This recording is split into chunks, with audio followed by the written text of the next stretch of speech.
And I am delighted to share with you about my family's 21-day journey in Ethiopia.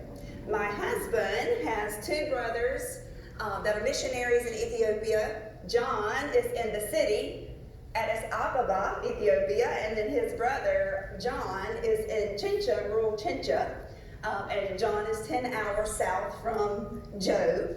And so we had this awesome opportunity to go and visit them over Christmas. And we went and we looked forward to seeing their ministries and being a part of that, and then really just experiencing their daily lives. And oh my goodness,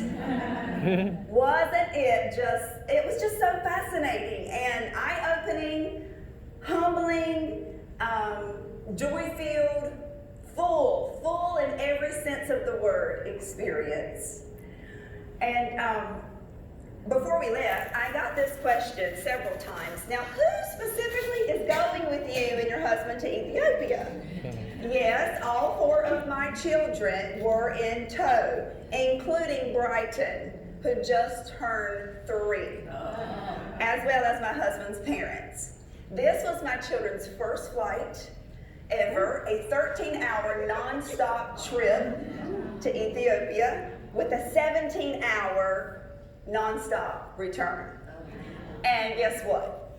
I'm here to tell the story. So I also have been asked several times, how did two brothers become missionaries in Ethiopia?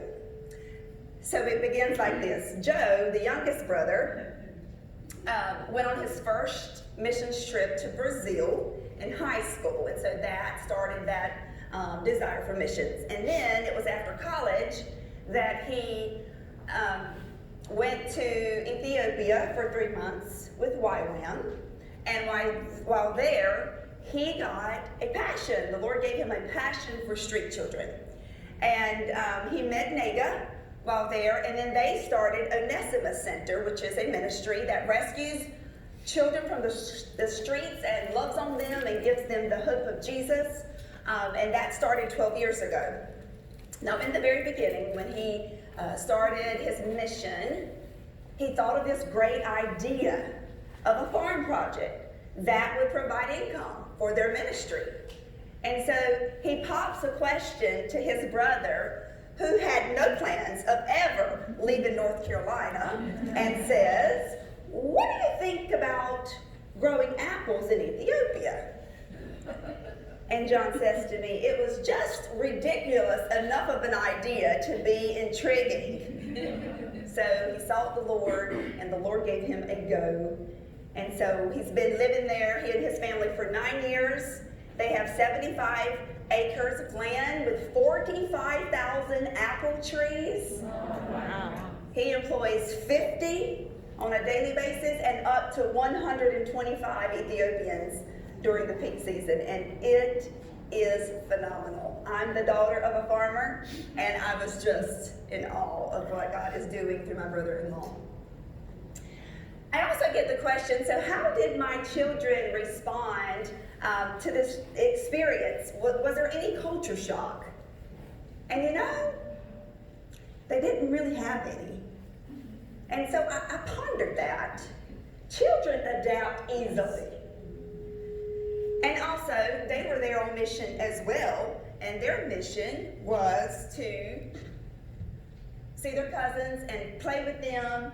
They don't get to see them often, and I just believe that the surroundings, in a sense, faded in the background. And also, the poverty was very much noticeable. But you know, they themselves, they feel safe and secure and provided for.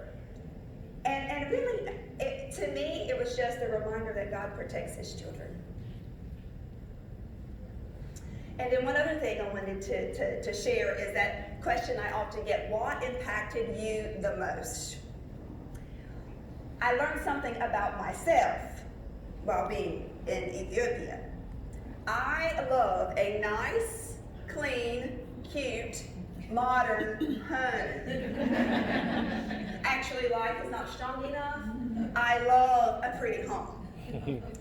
And we get down to Chincha, to the country where the farmers live, and their home was nothing like my home. And this is where I would spend Christmas. They had no indoor bathroom, no heating and air, deteriorating walls, cracks and holes in the floor, and no water. They had been without water for 2 months, and nobody had given Deanna this memo.